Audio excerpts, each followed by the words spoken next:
بسم الله الرحمن الرحيم.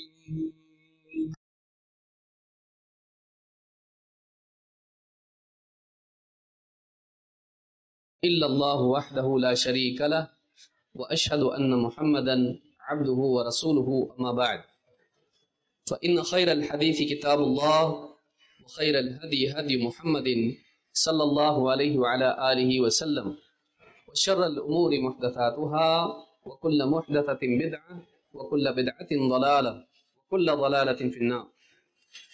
قال الله تبارك وتعالى رب السماوات والأرض وما بينهما فاعبده واصطبر لعبادته هل تعلم له سميا. قابل احترام صدر اجلاس امیر محترم فضیلت الشیخ عبدالسلام السلفی حفظہ اللہ، سٹیج پر موجود موقر علماء کرام، اس مجلس میں موجود علماء کرام، ذمہ داران، قریب و بعید سے آئے ہوئے میرے محترم دینی بھائیوں، نوجوان ساتھیوں اور قابل احترام اور بہنوں، توحید اسلام کا شعار ہے، توحید اسلام کی پہچان ہے۔ دوسرے دینوں سے، طور طریقوں سے اسلام کو الگ کرنے والی چیز، ایک نمایاں چیز توحید ہے۔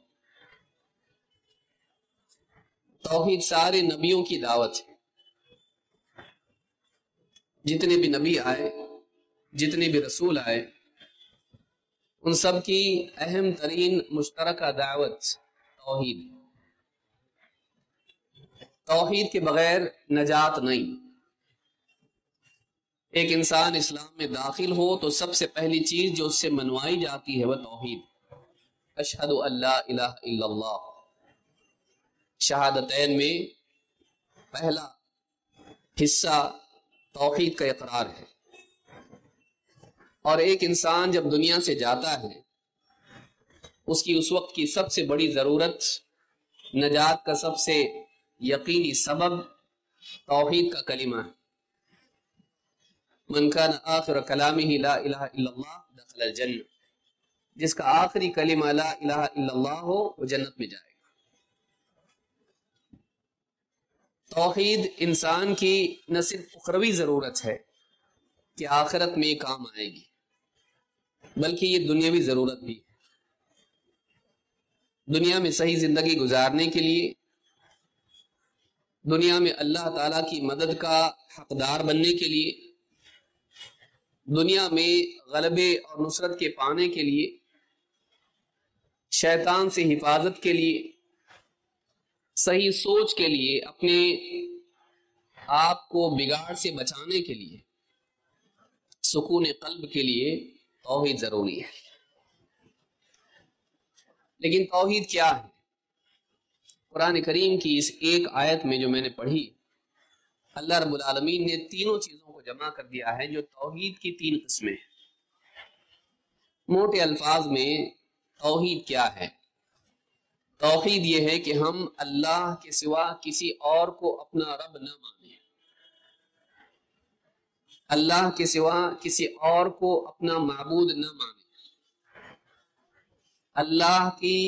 اللہ کے ناموں اور اس کی صفات میں اللہ کو کامل مانے اور اللہ جیسا کسی کو نہیں مانے۔ اللہ کے اسماء و صفات کو تمام عیوب سے پاک بلکہ کمال والا مانے، اور اس بات کا اعتقاد رکھے کہ ان تمام اسماء و صفات میں اللہ جیسا کوئی نہیں، اللہ کے سوا کوئی رب نہیں، اللہ کے سوا کوئی معبود نہیں، حقیقی معبود اللہ ہے۔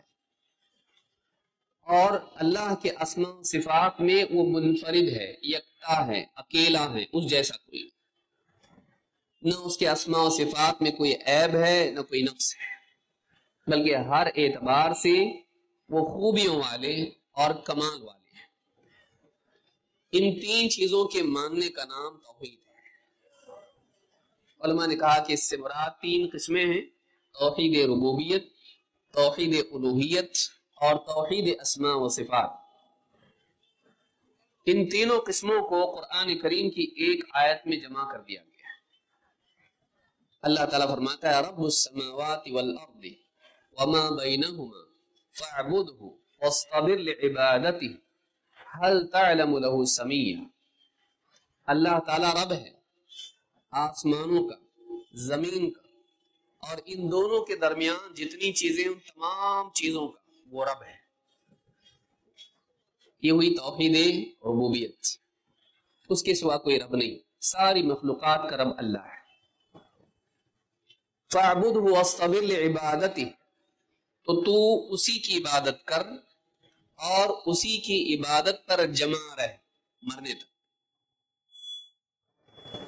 اللہ ہی کی عبادت کر، کسی اور کی نہیں، اور وقتی عبادت نہ ہو بلکہ دائمی ہو، موت تک ہو۔ عبادت کر اسی کی اور اسی عبادت پر جمع ہے، یہ توحید الوہیت، یا جس کو ہم کہیں توحید عبادت۔ هل تعلم له سمیع، کیا اس کا کوئی سمیع، اس جیسا کسی اور کو تو جانتا ہے؟ کیا کوئی اور ہو سکتا ہے جو اس جیسا ہو؟ نہیں، اس جیسا کوئی نہیں، اس کی کسی ایک صفت میں بھی کوئی اس جیسا نہیں ہے، وہ یکتا ہے، وہ سب سے الگ ہے، لیس کمثلہ شیء، اس جیسا کچھ بھی نہیں، اس کے جیسا کوئی نہیں۔ تو اللہ کو رب ماننا کسی اور کو نہیں، اللہ کو معبود ماننا کسی اور کو نہیں، اور اللہ کے اسماء و صفات میں اللہ کو اکیلا، یکتا، سب سے نرالا، سب سے الگ، کامل، عیوب سے پاک مان لینا، ان تینوں چیزوں کو اگر جمع کیا جائے تو یہ توحید ہے۔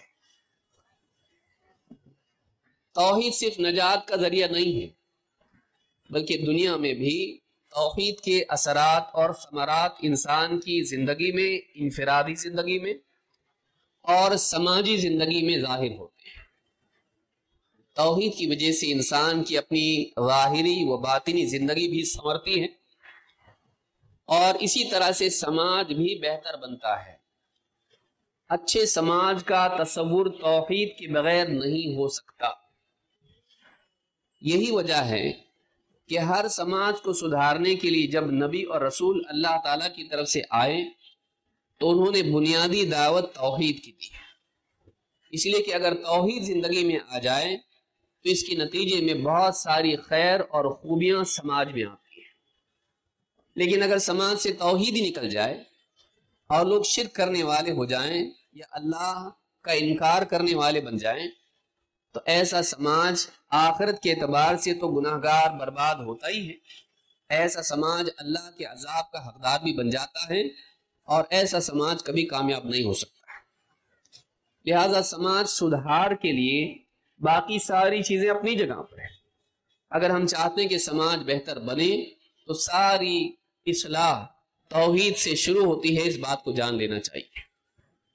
سدھار دل سے ہوتا ہے، زندگی میں بعد میں آتا ہے، لیکن دل کا سدھار اگر توحید کے بعد سے نہ ہو تو ساری خوبیاں آ جائیں، لیکن شرک کی گندگی اگر برتن میں ہے، آپ کتنا بھی پاک پانی اس میں ڈالتے رہیں وہ گندا ہی ہوتا رہے گا۔ وَلَقَدْ أُوحِيَ إِلَيْكَ وَإِلَى الَّذِينَ مِنْ قَبْلِكَ لَئِنْ أَشْرَكْتَ لَيَحْبَطَنَّ عَمَلُكَ وَلَتَكُونَنَّ مِنَ الْخَاسِرِينَ۔ اللہ تعالیٰ نے فرمایا اے نبی، آپ کی طرف بھی اس بات کی وحی کی جا چکی ہے، اور آپ سے پہلے جتنے نبی گزرے ہیں ان کی طرف بھی پیغام بھیجا گیا کہ لئن اشرکت، اگر تو نے شرک کیا، لیحبطن عملک، تیرا سارا کیا کرایا عمل سب برباد ہو جائے گا، تیری ساری نیکیاں برباد ہو جائیں گی، وَلَتَكُونَنَّ مِنَ الْخَاسِرِينَ، اور تو خسارہ اٹھانے والے، گھاٹا اٹھانے والوں میں سے ہو جائے گا۔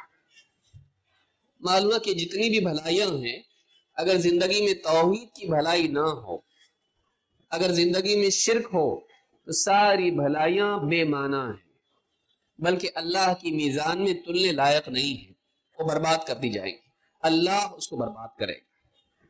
جس کی زندگی میں توحید نہ ہو اس کی زندگی میں باقی خوبیاں اللہ کے نزدیک اس کی کوئی قیمت نہیں۔ اس اعتبار سے بھی دیکھیں تو سماج میں اگر ہم چاہتے ہیں کہ اچھا سماج بنے تو توحید کا قیام سب سے پہلے ہونا چاہیے۔ دلوں کی زمین پر اللہ کی بندگی کے جذبات سب سے پہلے قائم ہونے چاہیے، تب جا کر زمین پر خیر آ سکتی ہے۔ اگر توحید زندگی میں نہ ہو، آخرت میں بھی نقصان ہے۔ اگر شرک زندگی میں ہے تو انسان آخرت میں بھی ہمیشہ کے لیے جنت کی اچھی زندگی سے محروم کر دیا جائے گا۔ انہ من یشرک باللہ فقد حرم اللہ علیہ الجنہ ومأواہ النار وما للظالمین من انصار۔ اللہ تعالیٰ فرماتا ہے یقیناً جو کوئی اللہ کے ساتھ شرک کرے، یعنی توحید کے برعکس، توحید کی بجائے وہ شرک کا راستہ چلے، اس کی زندگی میں شرک ہو، انہو من یشرک باللہ، جو اللہ کے ساتھ شرک کرے، فقد حرم اللہ علیہ الجنہ، اللہ تعالیٰ نے اس پر جنت کو حرام کر دیا ہے، وہ کبھی جنت نہیں پائے گا۔ ومأواہ النار، اور اس کا ٹھکانہ جہنم ہے۔ وما للظالمین من انصار، اور ظالموں کا کوئی بھی مددگار نہیں ہوگا۔ اگر انسان یہ سوچے ہوئے ہے کہ میں چاہے کیسی بھی زندگی گزار لوں، آخرت میں جانے کے بعد اللہ کے نیک بندے سفارش کر کے مجھے جنت میں لے جائیں گے، اللہ رب العالمین کی توحید اگر زندگی میں نہ ہو تو کوئی بچانے والا، مدد کرنے والا کام نہیں آئے گا۔ لہذا زندگی میں سب سے پہلے توحید کو لانا ضروری ہے، جو انسان کے اعمال کی حفاظت ہے اور انسان کے انجام کی حفاظت کا ذریعہ ہے۔ اس سے اعمال بھی صحیح ہوتے ہیں، محفوظ ہوتے ہیں، اور انسان کا انجام بھی محفوظ ہو جاتا ہے، وہ بربادی سے محفوظ ہو جاتا ہے۔ تو ان دونوں آیتوں میں بات ہمارے سامنے آئی کہ توحید بہت ضروری ہے اور شرک سے بچنا بہت ضروری ہے۔ آج اہل حدیث کے سٹیج سے جب دعوت جاتی ہے شرک سے بچو، توحید کا اہتمام کرو، بہت سے لوگ یہ سمجھ لیتے ہیں کہ ہم تو توحید پر ہیں ہی نہ، ہم تو اللہ کو مانتے ہیں۔ لیکن ایک بڑا طبقہ مسلمانوں کا ایسا ہے جو اللہ کو مانتا تو ہے لیکن اس کے باوجود شرک میں مبتلا ہے۔ کیا یہ ممکن ہے کہ انسان اللہ کو مانتا ہو لیکن پھر بھی مشرک ہو، پھر بھی شرک میں مبتلا ہو؟ یقیناً قرآن کریم کی گواہی ہے۔ وَمَا يُؤْمِنُ أَكْثَرُهُمْ بِاللَّهِ إِلَّا وَهُمْ مُشْرِكُونَ۔ سورہ یوسف میں اللہ تعالیٰ نے فرمایا ان میں سے اکثر لوگوں کا حال یہ ہے کہ یہ لوگ اللہ پر ایمان رکھتے ہیں، اللہ کو مانتے ہیں، لیکن پھر بھی مشرک کے مشرکی ہیں۔ معلوم ہوا کہ انسان اللہ کو ماننے کے باوجود بھی اس کا شمار مشرکین میں ہو سکتا ہے۔ اور تاریخ کا مطالعہ اگر انسان کرے، نبی کریم صلی اللہ علیہ وسلم کی دعوت کو اگر انسان معلوم کرے کہ آپ نے کس معاشرے میں دعوت دی، تو دیکھے گا کہ وہ معاشرہ اللہ کو ماننے والا تھا۔ وہ سارے لوگ، ان کے نام عبداللہ جیسے نام تھے، وہ اللہ کو ماننے والے لوگ تھے، لیکن اس کے باوجود وہ اللہ کی ربوبیت میں، اللہ کی الوہیت میں اور اللہ کے اسماء و صفات میں شرک کرتے تھے۔ خاص کر کے ان کی زندگی میں عبادت کے معاملے میں شرک غالب تھا۔ وہ پورا کا پورا سماج اللہ کے ساتھ بتوں کو، ستاروں کو، پیڑ پودوں کو، پتھروں کو، قبروں کو شریک کیے ہوئے تھے، ان کی عبادت کرنے والا تھا، ان سے نفع کی امید لگانے والا تھا، ان سے ڈرنے والا تھا، ان کو اپنا سہارا بنانے والا تھا۔ لہٰذا اس سماج میں بھی اللہ کے نبی صلی اللہ علیہ وسلم نے، وہ لوگ اللہ کو مانتے تھے، اس کے باوجود آپ نے توحید کی دعوت دی۔ بلکہ آپ نے جب معاذ بن جبل رضی اللہ تعالیٰ عنہ کو یمن بھیجا، جہاں اہل کتاب تھے، یہود اور نصارہ وہاں رہتے تھے، وہاں بھی جب آپ نے دعوت کے لیے بھیجا تو سب سے پہلے توحید کی دعوت دینے کے لیے کہا۔ معلوم ہے کہ ایک قوم جو اللہ کو مانتی ہے، اللہ کی کتاب کی حامل ہے، اس کے عقیدے میں بھی ایسا بگاڑ آ سکتا ہے کہ نئے سرے سے اس کو توحید کی دعوت دینے کی ضرورت پیش آئے۔ اہل کتاب بھی بعد کے دور میں شرک میں مبتلا ہو گئے تھے، اسی لیے اللہ کے نبی صلی اللہ علیہ وسلم نے ان کو بھی توحید کی دعوت دی۔ آج بھی مسلمان ہیں، مسلمانوں میں بہت سے لوگ یہ سمجھتے ہیں ہم تو سب توحید والے ہیں، وہ یہ سمجھتے ہیں کہ اللہ کو ماننا توحید ہے، اللہ کو ماننا ایمان ہے، لیکن ایمان کے بعد ایمان کے ساتھ، واقعی ایمان کے ساتھ ضروری ہے کہ اس کی زندگی میں توحید بھی ہو۔ صرف اللہ کو ماننا کافی نہیں ہے کہ اللہ ہے، اللہ ایک ہے، یہ بھی کافی نہیں۔ اللہ ربوبیت میں، الوہیت میں، اپنے اسماء و صفات میں یکتا ہے، اس جیسا کوئی نہیں ہے، اور بندے کی تمام عبادات کا حقدار اللہ کے سوا کوئی نہیں، اس بات کا عقیدہ رکھنا ضروری ہے۔ کائنات کے نظام میں نفع نقصان کا مالک اللہ کے سوا کوئی نہیں، سارا نظام اللہ چلاتا ہے، خالق، مالک، رازق، مدبر، اللہ کے سوا کوئی نہیں۔ جب تک آدمی یہ نہیں مانتا ہے تب تک کہ اس کی توحید صحیح نہیں ہوتی ہے۔ لہذا یہ بہت ضروری کہ انسان کی زندگی میں توحید ہو۔ توحید کے ثمرات کیا ہیں انسانی زندگی میں، چاہے وہ انفرادی زندگی ہو، چاہے وہ سماج ہو؟ توحید زندگی میں آنے کے بعد کیا فوائد اس کے ہوتے ہیں، اور خاص کر کے انسان کی سوچ اور اس کی زندگی پر کیا اثرات اس کے پڑتے ہیں؟ قرآن کریم میں، احادیث میں اس باب میں بہت ساری باتیں بیان کی گئی ہیں، اختصار کے ساتھ کچھ باتیں ہم دیکھیں گے۔ نمبر 1، توحید انسان کو ذلت سے نکال کر عزت کی طرف لاتی ہے۔ شرک ذلت کی طرف لے جاتا ہے۔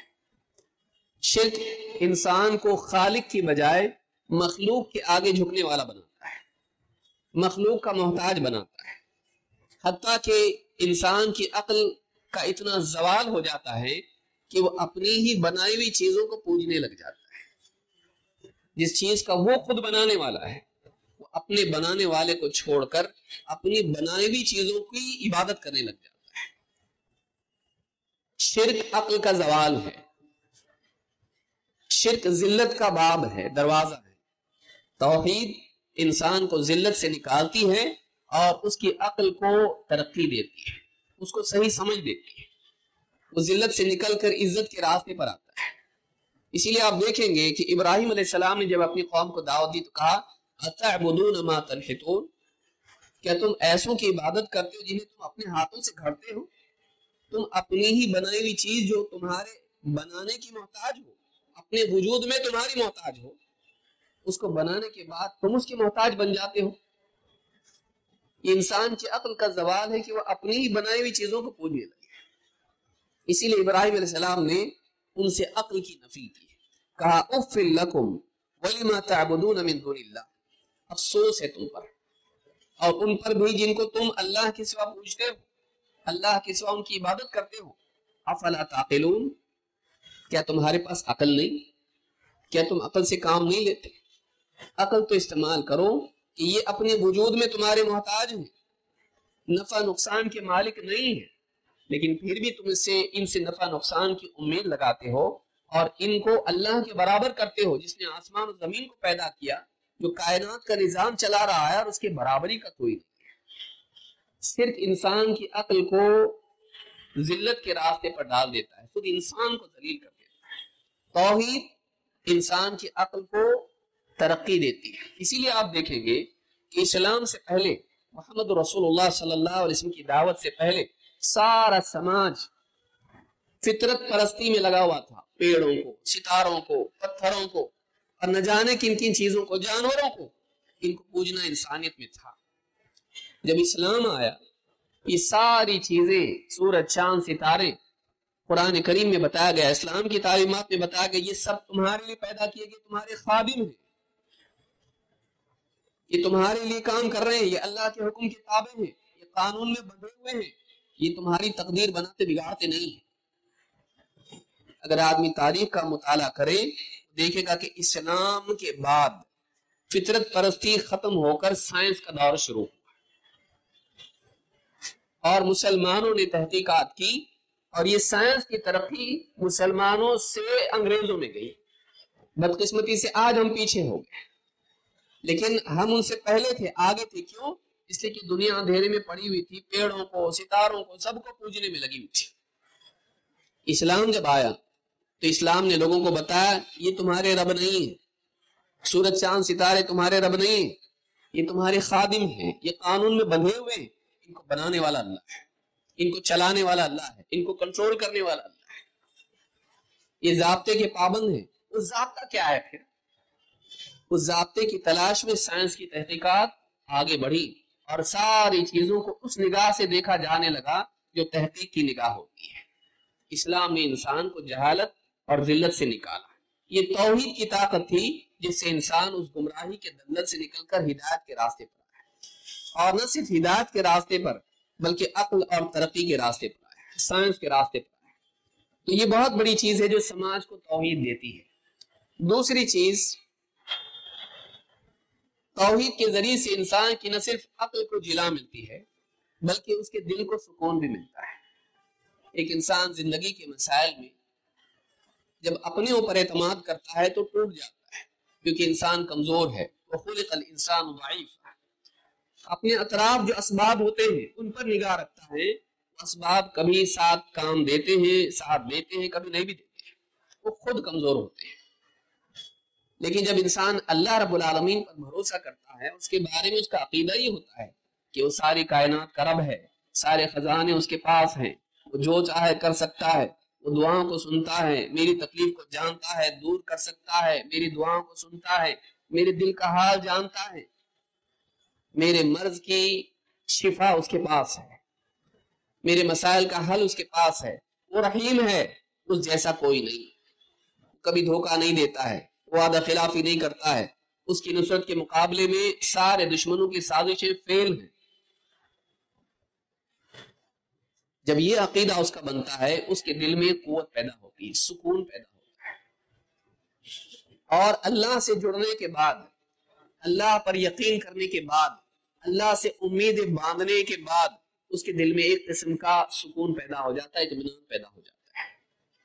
اللہ تعالیٰ قرآن کریم میں فرماتا ہے الذین آمنوا وتطمئن قلوبهم بذکر اللہ، وہ لوگ جو ایمان لاتے ہیں اور ان کے دلوں کو اللہ کی یاد سے اطمینان نصیب ہوتا ہے۔ الا بذکر اللہ تطمئن القلوب، خبردار، یاد رکھو، اللہ کی یاد ہی سے دل اطمینان پاتے ہیں، اللہ کی یاد ہی سے دلوں کو سکون و چین نصیب ہوتا ہے۔ آج آپ دنیا کا حال دیکھیں، سائنس کی ترقی کے باوجود، انسان کے پاس چیزوں کی ترقی کے باوجود دل کا سکون نہیں ہے۔ اسی لیے ایک نیا میدان کھل گیا ہے، ایسے ڈاکٹر، سائیکائٹرسٹ، سائیکالوجسٹ، کاؤنسلر، ان کی بھرمار مارکیٹ میں ہو گئی ہے۔ کیوں؟ اس لیے کہ پہلے لوگوں کو کینسر، ٹی بی اور اسی طرح سے گردے، پھیپھڑے اور کڈنی خراب ہوتی تھی، یہ تو ہوتا آج بھی، لیکن آج ایک نئے مرض نے جنم لیا ہے، ڈپریشن، انگزائٹی، میلنکولی، ADHD اور نہ جانے کتنی ساری بیماریاں، دماغی امراض۔ کیوں؟ اس لیے کہ دلوں کو سکون نہیں ہے، انسان پریشان ہے، ذہنی طور پر پریشان ہے، اللہ کو چھوڑ کے کبھی سکون نہیں ملتا ہے، اللہ کو کھو کے کبھی دل اطمینان نہیں پا سکتے۔ انسان جیسے ہی اللہ کو پاتا ہے اس کی زندگی میں سکون اطمینان آتا ہے، زندگی میں کیسے بھی طوفان اس کے اوپر آئے، کیسے بھی مسائل آئیں، اللہ رب العالمین سے امید، اللہ سے تعلق اس کی زندگی کو صحیح کرتی ہے، مصیبتوں میں بھی وہ سکون کی زندگی جیتا ہے۔ اسی لیے اللہ تعالیٰ نے فرمایا الا بذکر اللہ تطمئن القلوب، توحید کا اثر زندگی پر ہی ہوتا ہے کہ زندگی کے مسائل کے باوجود انسان دل کے اطمینان کے ساتھ ان مسائل کا سامنا کرتا ہے، اللہ پر یقین رکھ کے، اللہ سے امید باندھ کے، چاہے مسائل کیسے بھی ہوں۔ اللہ کے نبی بلکہ اللہ تعالیٰ توحید کی بنیاد پر، اقرار توحید کی بنیاد پر، اللہ کی طرف رجوع کی بنیاد پر نہ صرف اس کے دل کو سکون دیتا ہے مسائل میں، بلکہ خود ان مسائل کو بھی حل کرتا ہے اس توحید کی بنیاد پر۔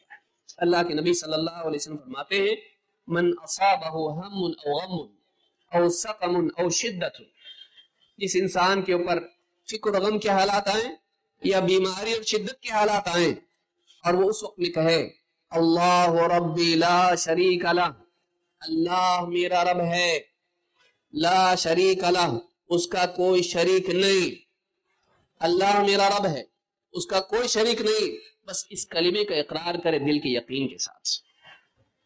اگر وہ ایسا کہتا ہے کشف ذلک عنہ، اللہ تعالیٰ اس کی تکلیف کو ہٹا دیتا ہے۔ نہ صرف یہ کہ اس کے دل کو سکون ملتا ہے، بلکہ اس کے مسائل بھی حل ہوتے ہیں توحید کے اقرار کی بنیاد پر، بشرط کہ وہ اقرار دل کے یقین کے ساتھ بھی ہو۔ تو یہ دوسری چیز معلوم ہوئی کہ توحید انسان کو نہ صرف اس کی عقل کی بلندی ہے بلکہ دلوں کا سکون بھی ہے۔ اسی طرح سے توحید انسان کے اندر بہادری پیدا کرتی ہے۔ زندگی کے معاملات میں انسان کے لیے ضروری ہے کہ اس کی ریڑھ کی ہڈی مضبوط ہو، وہ جلدی سے ٹوٹ نہ جائے، وہ گھبرا نہ جائے، وہ کوششوں کو چھوڑ نہ دے، وہ مسائل کے آگے، مصیبتوں اور تنگیوں اور پریشانی اور دشمنوں کے آگے ہمت ہار نہ جائے، اپنے راستے کو بدل نہ لے۔ توحید اس کے اندر بہادری پیدا کرتی، کیوں؟ اس لیے کہ توحید والے کا اعتماد اللہ پر ہوتا ہے۔ آپ دیکھیں موسیٰ علیہ السلام کے بالمقابل جو جادوگر کھڑے ہوئے تھے، پہلے وہ جادو میں تھے، شرک میں تھے، توحید پر نہیں تھے، فرعون کی خوشامد کر رہے تھے، موسیٰ علیہ السلام کے بالمقابل کھڑے تھے، لیکن جیسے ان کی زندگی میں توحید آئی، موسیٰ علیہ السلام کی دعوت کو انہوں نے قبول کر لیا، فرعون کی دھمکیوں کے باوجود بھی وہ اپنے دین پر، توحید پر جمے رہے۔ تھوڑے سے وقت میں بھی زندگی میں صحیح طور پر اگر توحید آ جائے، وہ توحید اس انسان کو مضبوط بنا دیتی ہے۔ اللہ کا یقین دل کی دنیا بدل دیتا ہے۔ اللہ تعالیٰ نے قرآن کریم میں فرعون کی دھمکی کے بعد ان کا حال کیا تھا، جادوگروں کا، اللہ نے مختلف مقامات پر اس کو ذکر کیا ہے۔ انہوں نے کیا کہا؟ قالوا لن نؤثرك على ما جاءنا من البينات والذي فطرنا فاقضي ما انت قاض۔ جادوگروں نے کہا کہ فرعون نے کہا کہ میں تم کو صلیب دے دوں گا، ایک طرف کا ہاتھ ایک طرف کا پاؤں کاٹ کے تم کو صلیب پہ لٹکا دوں گا اور تم کو سخت سزا دوں گا، موسیٰ علیہ السلام کی بات ماننے کی اس کے جرم میں۔ انہوں نے کیا کہا جادوگروں نے؟ ہم تجھ کو جو دلیلیں ہمارے سامنے آئی ہیں ہمارے رب کی طرف سے، اور خود ہمارا خالق، ہمارا جس نے ہم کو وجود بخشا، ہم تجھ کو اس پر ترجیح نہیں دے سکتے۔ تو اتنا بڑا نہیں ہو گیا کہ اللہ پر تجھ کو ترجیح دے اور اللہ کی طرف سے آئے ہوئے حق پر تجھ کو ترجیح دے؟ نہیں کر سکتے ہم ایسا۔ فَقْضِ مَا أَنْتَ قَاضٍ، تجھ کو جو کرنا ہے کر لے۔ بہت بڑی بات ہے۔ وقت کا بادشاہ، ظالم بادشاہ جس کا ظلم کی اپنی ریپوٹیشن ہے، اس نے اتنا ظلم کیا ہے کہ لوگوں کے سامنے اس کی ایک تاریخ ہے، اس کا ڈر ہے، اس کا دبدبا ہے، اس کی دھاک، لیکن اس کے باوجود وہ جادوگر اس کے سامنے کھڑے ہو کے کہہ رہے ہیں فَقْضِ مَا أَنْتَ قَاضٍ، تجھ کو جو کرنا ہے کر لے، إِنَّمَا تَقْضِي هَذِهِ الْحَيَاةَ الدُّنْيَا، تو جو کچھ بھی کر سکتا ہے وہ بس دنیا کی زندگی میں کر سکتا ہے، تیرا بس آخرت پہ نہیں ہے، لیکن ہم آخرت کو بھی ماننے والے ہیں۔ إِنَّا آمَنَّا بِرَبِّنَا لِيَغْفِرَ لَنَا خَطَايَانَا، ہم اپنے رب پر ایمان لے آئے، ہم تو اپنے رب پر ایمان لے آئے ہیں، اور کیوں ایمان لائے؟ لِيَغْفِرَ لَنَا خَطَايَانَا، اس لیے تاکہ وہ ہماری خطاؤں کو معاف کر دے، وَمَا أَكْرَهْتَنَا عَلَيْهِ مِنَ السِّحْرِ، اور اس گناہ کو بھی معاف کر دے جو تیرے دباؤ میں آ کے ہم سحر میں مبتلا ہو گئے، تیرے ڈر کی وجہ سے جادو ہم کو کرنا پڑا، ہم امید رکھتے کہ ہمارا رب ہم کو معاف کر دے گا۔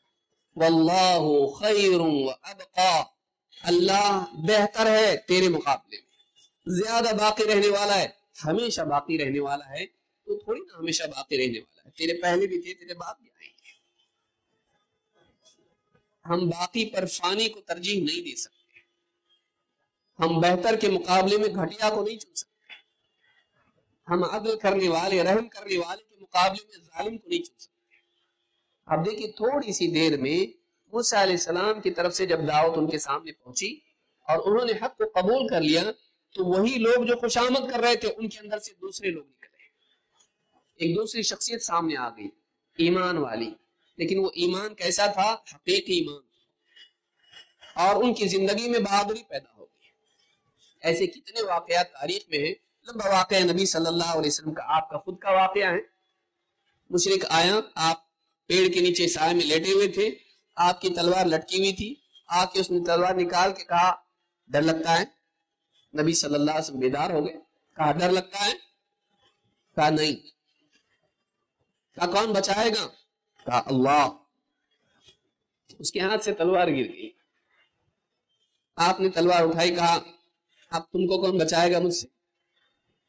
کا تم کا خیر آخذین، بہتر غلبہ پانے والے بنیے، ایسا جو غلبہ پانے کے بعد معاف کر دیتا ہے، جو پکڑ کرتا ہے تو چھوڑ دیتا ہے۔ آپ میرے ساتھ معافی کا سلوک کیجیے۔ آپ نے کہا لا الہ الا اللہ محمد رسول اللہ کا اقرار کرو گے، مانتا ہے، اسلام قبول کرے گا؟ نہیں نہیں، لیکن اس بات کا وعدہ کرتا ہوں کہ آپ کے خلاف کبھی جنگ نہیں کروں گا، اور جو لوگ آپ کے خلاف لڑے ان کا کبھی ساتھ نہیں دوں گا۔ آپ نے کہا جاؤ، چھوڑ دیا اس کو۔ وہ اپنے قبیلے میں گیا اور کہا، جانے کے بعد کہا میں آج ساری انسانیت میں سب سے بہترین انسان سے مل کے آ رہا ہوں۔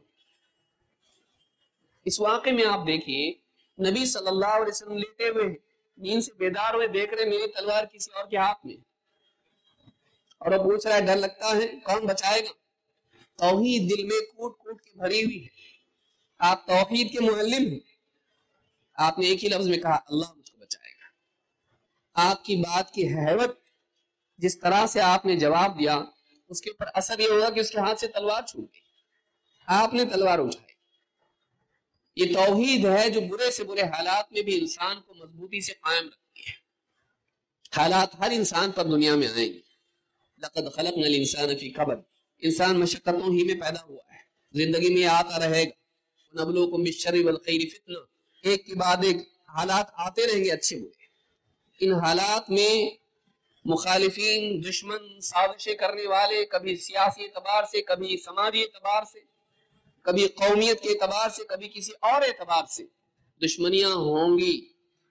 ان میں اگر مسلمان ٹکے تو ٹکنے کے لیے اس کی ریڑھ کی ہڈی میں قوت آئے گی، ایمان کی قوت اور توحید کی قوت۔ توحید اگر زندگی میں نہیں ہو تو چھوٹی چھوٹی چیزوں سے بھی آدمی گھبرا اٹھتا ہے، چھوٹی چھوٹی چیز سے بھی آدمی بک جاتا ہے، گھٹنے ٹیک دیتا ہے۔ توحید انسان کو بہادر بناتی ہے۔ توحید کے اثرات کیا ہیں؟ توحید انسان کو پختہ بناتی ہے۔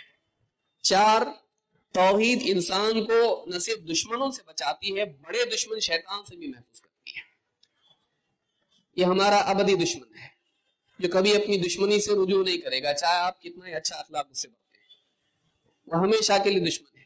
ان الشیطان لکم عدو فاتخذوه عدوا، اللہ کا خود حکم ہے، شیطان تمہارا دشمن ہے، تم اس کو دشمن ہی بنائے رکھو، دوستی کی امید نہیں۔ اس شیطان سے حفاظت کے لیے کیا ہے؟ اللہ تعالیٰ نے جب شیطان نے کہا تھا کہ میں تیرے بندوں کو بھٹکا کے رہوں گا، اللہ تعالیٰ نے فرمایا ان عبادی لیس لک علیہم سلطان، میرے بندے ان پر تیرا کوئی زور نہیں چلے گا، میرے بندوں پر تیرا زور نہیں چلے گا۔ جس کی بندگی خالص اللہ کے لیے ہو، جو اللہ کے سوا کسی اور کا بندہ نہ ہو، نہ بتوں کا، نہ قبروں کا، نہ سورج چاند ستاروں کا، نہ درہم و دینار کا، نہ نفس کا، نہ خواہشات کا، نہ شیطان کا، کسی کا بندہ نہیں، وہ صرف اور صرف اللہ کا بندہ ہے۔ وہ حقیقی معنوں میں عبداللہ ہے، اللہ کا بندہ ہے۔ ایسا بندہ اگر ہے، شیطان کچھ بھی کر لے اس پر اس کا زور نہیں چل سکتا ہے۔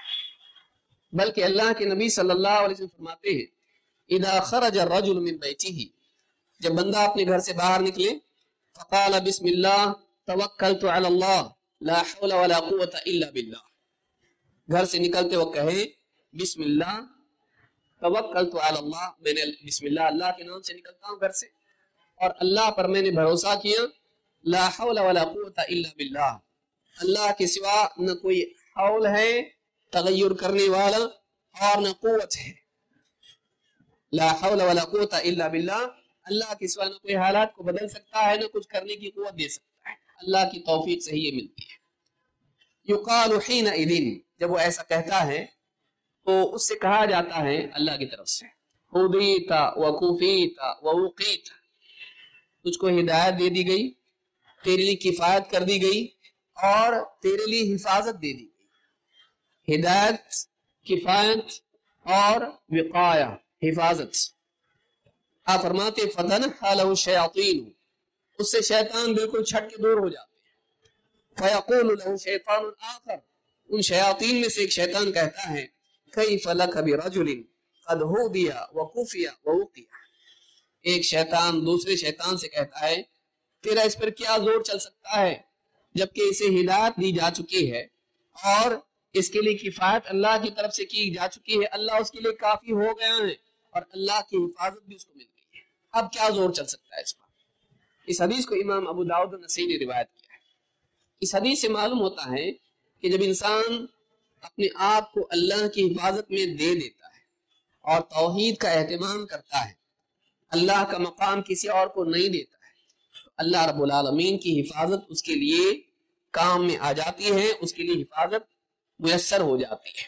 لہذا توحید انسان کی شیطان سے بھی حفاظت ہے۔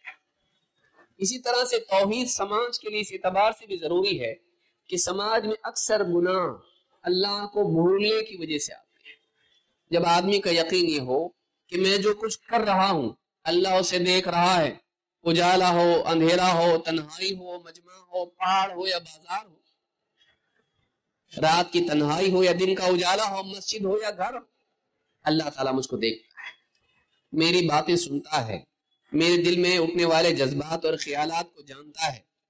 جب اس کی توحید کامل ہو جائے، اللہ رب العالمین کے ذات و صفات کا یقین اس کے دل میں ہو، ایسا انسان گناہ سے رکتا ہے، اس کو کسی سی سی ٹی وی یا کسی اور پولیس کی ضرورت نہیں ہوتی ہے۔ جہاں قانون نہیں بھی پہنچ سکتا ہے وہاں بھی وہ اللہ کے خوف سے کہ اللہ مجھ کو دیکھ رہا ہے، الم یعلم بان اللہ یرا، اللہ مجھ کو دیکھ رہا ہے، اس یقین کی وجہ سے وہ گناہ سے رکتا ہے۔ مثال کے طور پر آپ دیکھیں، زید ابن اسلم کہتے ہیں کہ ابن عمر رضی اللہ تعالیٰ عنہ ایک چرواہے کے پاس سے گزرے تو اس سے کہا تمہارے پاس کچھ ذبح کرنے کے لیے کوئی بکری ہے؟ اس نے کہا کہ لیسہا ہنا ربوہا، مالک جس کی بکریاں ہیں یہاں موجود نہیں ہے۔ اس سے پوچھنا پڑے گا، اس کی اجازت کے بغیر بکریاں کیسے دوں میں ذبح کرنے کے لیے؟ انہوں نے کہا اس سے کہہ دینا کہ بھیڑیا اٹھا لے گا، ہم بکری ذبح کریں گے، کچھ حصہ تجھ کو بھی دے دیں گے، کچھ تجھ کو بھی کھلا دیں گے، مالک کو تیرا کیا جاتا ہے اتنی بکری میں سے ایک بکری تو ہم کو دے دے۔ مالک سے جھوٹ موٹ کہہ دینا کہ بھیڑیا اٹھا لے گیا۔ اس چرواہے نے کہا فرفع رأسہ الی السماء، اس چرواہے نے نگاہیں آسمان کی طرف اٹھائی، وقال این اللہ، پھر اللہ کہاں گیا؟ اللہ کہاں ہے؟ پھر اللہ تو ہے نا، مالک نہیں دیکھ رہا ہے، مالک نہیں جانتا ہے، مالک سے جھوٹ بول دوں گا، یہ تو چھوٹا مالک ہے، دنیا کا مالک ہے۔ حقیقی مالک اللہ جو عرش پر ہے، آسمان کی طرف دیکھ کے کہا، پھر اللہ کہاں ہے؟ یعنی اللہ تو دیکھ رہا ہے نا، میں مالک سے چھپ سکتا ہوں، مالک سے جھوٹ بول سکتا ہوں، لیکن میرا حقیقی مالک، میرا رب، وہ مجھ کو دیکھ رہا ہے، وہ تو جانتا ہے، میں اس سے جھوٹ بول سکتا ہوں، اس سے تو چھپا نہیں سکتا۔ ابن عمر رضی اللہ تعالیٰ نے کہا انا واللہ حق ان اقول این اللہ، میں اللہ کی قسم میں زیادہ حقدار ہوں یہ کہنے کا کہ این اللہ، اللہ کہاں ہے۔ اور ابن عمر رضی اللہ تعالیٰ نے اس کو خریدا اس کے مالک سے بعد میں اور اس کو آزاد کر دیا، اور وہ ساری بکریاں جو چلا رہا تھا اس کو خرید کے اس کو گفٹ میں دے دی۔ توحید سے نہ صرف وہ آزاد ہوا بلکہ توحید کی وجہ سے وہ بکریوں کا مالک بھی بنا، اس کی توحید کی وجہ سے۔ لیکن یہاں آپ دیکھیں گے کہ اس سے بڑی بات یہ ہے کہ اس توحید کی وجہ سے وہ خیانت سے محفوظ رہا، جبکہ کوئی دیکھنے والا نہیں تھا۔ مالک کو معلوم میں نہیں ہوتا، اگر یہ بول دیتا ایک بکری چلی گئی، بھیڑیا اٹھا لے گیا، مالک کیا کر لیتا؟ کہاں کوئی سی سی ٹی وی تھا اور کہاں کوئی اس کا گواہ تھا۔ لیکن اللہ کا خوف ہے جو انسان کو ایسے مواقع پر بھی جہاں گناہ کا پورا امکان ہو، پکڑے جانے کا کوئی خوف نہ ہو، نہ کوئی پولیس ہو، نہ کچھ ہو، توحید انسان کو، اللہ کا خوف انسان کو گناہ سے روکتا ہے، کیونکہ یقین ہے اللہ دیکھتا ہے، اللہ جانتا ہے، اللہ نیتوں کو بھی جانتا ہے، اور اللہ پکڑنے پر قادر ہے۔ میں اپنے مالک سے بچ جاؤں گا، قانون سے بچ جاؤں گا، لیکن میں اللہ سے نہیں بچ سکتا، کیونکہ وہ جانتا ہے میں کیا کر رہا ہوں۔ توحید سماج کو بہتر بنانے کے لیے بہت ضروری ہے۔ قوانین کی اپنی اہمیت ہے، سماج میں عدل و انصاف کے لیے، گناہوں سے روکنے کے لیے قوانین اور قضا کی اپنی ایک اہمیت ہے، لیکن یہ چیزیں ہر جگہ پہنچ نہیں پاتی ہیں۔ چپکے بھی گناہ ہوتے ہیں جہاں کوئی گواہ نہیں ہوتا، سی سی ٹی وی بھی لگے ہوئے ہوں تو بلائنڈ سپاٹ اس میں کچھ ہوتے ہیں جہاں اس کی ریکارڈنگ نہیں ہو سکتی ہے، وہاں کون دیکھ رہا ہے؟ وہاں اللہ دیکھ رہا ہے۔ توحید والا آدمی، اللہ کو ماننے والا، اللہ کی ذات و صفات کا صحیح استعمال رکھنے والا، ایسے ماحول میں بھی گناہ سے رکتا ہے۔ اسی طرح سے وقت ہو گیا اسی طرح سے توحید کے فوائد میں سے یہ بھی ہے کہ توحید دنیا میں اور آخرت میں امن و ہدایت کا ذریعہ ہے۔ دنیا میں انسان اللہ کے رہنمائی کا حقدار بنتا ہے اور اسی طرح سے آخرت میں بھی جنت کے راستے کو پانے والا اور جنت تک پہنچنے والا وہ بنے گا توحید کی وجہ سے۔ اسی طرح سے دنیا میں انسان اللہ کے عذاب سے محفوظ ہو جاتا ہے، تمام فتنوں سے، شیطان سے محفوظ ہو جاتا ہے، اور آخرت میں بھی اللہ کے عذاب سے، جہنم سے محفوظ ہوگا۔ اللہ تعالیٰ قرآن کریم میں فرماتا ہے الذین آمنوا ولم یلبسوا ایمانہم بظلم اولئک لہم الامن وہم مہتدون۔ جو لوگ ایمان لائے اور انہوں نے اپنے ایمان میں ظلم کی ملاوٹ نہیں کی، یہی وہ لوگ ہیں جن کے لیے امن کا وعدہ ہے، اور یہی لوگ اللہ کے نزدیک ہدایت یافتہ ہیں۔ توحید کے بغیر سماج یا فرد ہدایت یافتہ نہیں بن سکتا، اور توحید کے بغیر انسان اکیلا ہو یا سماج ہو، دنیا میں ہو یا آخرت میں ہو، اللہ کی طرف سے امن و امان کا مستحق نہیں بن سکتا ہے۔ امن آ ہی نہیں سکتا ہے توحید کے بغیر، نہ دنیا میں نہ آخرت میں، نہ دنیا میں نہ آخرت میں۔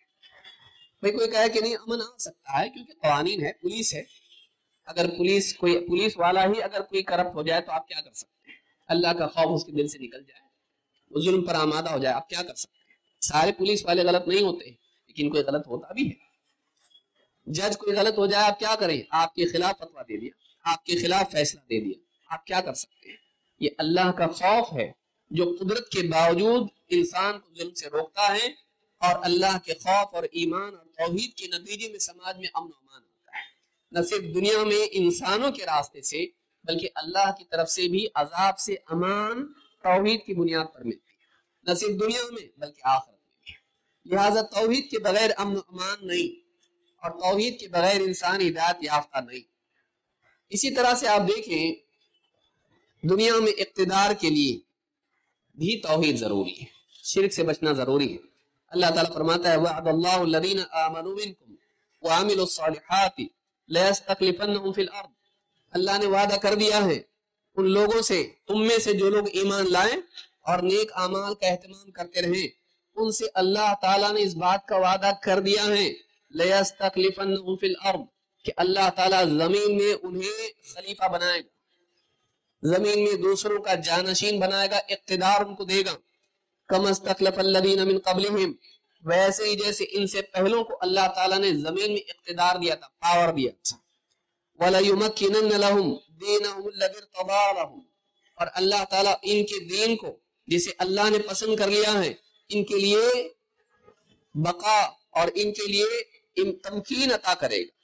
وَلَيُبَدِّلَنَّهُمْ مِنْ بَعْدِ خَوْفِهِمْ أَمْنًا، اور اللہ تعالیٰ خوف کے حالات کے بعد ان کو امن سے نوازے گا، امن کے حالات ان کے لیے پیدا کرے گا۔ اگرچہ آج یہ خوف کے حالات میں ہے، لیکن ان کی زندگی میں ایمان و عمل ہو، توحید اور اتباع ہو، صحیح عقیدہ اور صحیح عمل ہو، اللہ تعالیٰ ان کے خوف کے حالات کو امن سے بدل دے گا۔ کیسے؟ اپنی طرف سے، غیب سے۔ اللہ خود حالات جب چاہے بدل سکتا ہے۔ یعبدوننی لا یشرکون بی شیئا، جب وہ اقتدار پائیں گے تب بھی ان کا حال یہ ہوگا کہ وہ اللہ کی عبادت کریں گے، یعبدوننی، وہ میری ہی عبادت کریں گے، کسی اور کی نہیں۔ لا یشرکون بی شیئا، میرے ساتھ کسی بھی چیز کو شریک نہیں کریں گے۔ اللہ ان کو اقتدار دے گا۔ اقتدار کے حقدار وہ لوگ ہیں جو ایک اللہ کی عبادت کریں اور اللہ کے ساتھ کسی کو شریک نہ کریں، جن کی زندگی میں ایمان ہو اور نیک اعمال ہو، جن کے پاس صحیح عقیدہ ہو اور سنت کے مطابق اعمال ہو۔ ومن کفر بعد ذلک فاولئک هم الفاسقون، اور یہ سب جان لینے کے بعد بھی انکار کرے، یہی لوگ فاسق ہیں، حد پار کرنے والے ہیں۔ اب دیکھیے اس آیت میں اللہ نے کیا فرمایا؟ اقتدار کے حقدار، زمین میں پاور کن کو دیا جا سکتا ہے؟ اس کے لائق لوگ کون ہیں؟ اس کے لائق وہ لوگ ہیں جو توحید کا اہتمام کرتے ہیں۔ آج مسلمان سوچ رہا ہے ہم کیوں لٹے پٹے ہیں؟ بہت سے اسباب ہیں، لیکن بنیادی سبب کیا ہے؟ کوئی کہتا ہے ایجوکیشن نہیں، کوئی کہتا ہے ٹیکنالوجی نہیں، کوئی کہتا پیسہ نہیں، کوئی کہتا میجورٹی نہیں، کوئی کہتا ہمارے ہاتھ میں حکومت کی باغ ڈور نہیں، مختلف انالیسس کرنے والے ہیں، لیکن قرآن اور سنت کی روشنی میں اگر کوئی انالائز کرتا ہے اس کو، تو سمجھ میں آئے گا کہ آج ہم عقیدے میں بھی صحیح نہیں ہیں، ڈھنگ سے کلمہ پڑھ بھی نہیں سکتے، شہادت ان کا اقرار کرنے کی بھی ہماری اوقات نہیں، ایک بڑے طبقے کے مسلمان ہیں۔ آج مسلمان قبروں کے اوپر جھکنے والوں میں سے بنا ہوا ہے، پیڑ پودوں کو ناڑے باندھ رہا ہے، جس کا نبی سارے نبیوں کا امام، موحدین کا، توحید کی دعوت دینے والوں کا امام، اس نبی کی امت آج پیڑ پودے اور جانوروں تک کو پوجنے لگ گئی اور قبروں کو پوجنے لگ گئی۔ بتائیے کیسے ہم اقتدار کے حقدار بن سکتے ہیں؟ توحید کی بنا پر اقتدار ملتا ہے، توحید کی بنا پر اللہ تعالیٰ خوف کے حالات کو امن سے بدلتا ہے، توحید سماج کو بہتر بناتی ہے۔ اللہ رب العالمین ہم سب کو سمجھ عطا فرمائے۔ اور اس کے علاوہ بھی کئی باتیں ہیں کہ زندگی میں توحید اگر آئے تو اس کے اثرات فرد اور معاشرے میں ظاہر ہوتے ہیں، دنیا اور آخرت میں سامنے آتے ہیں۔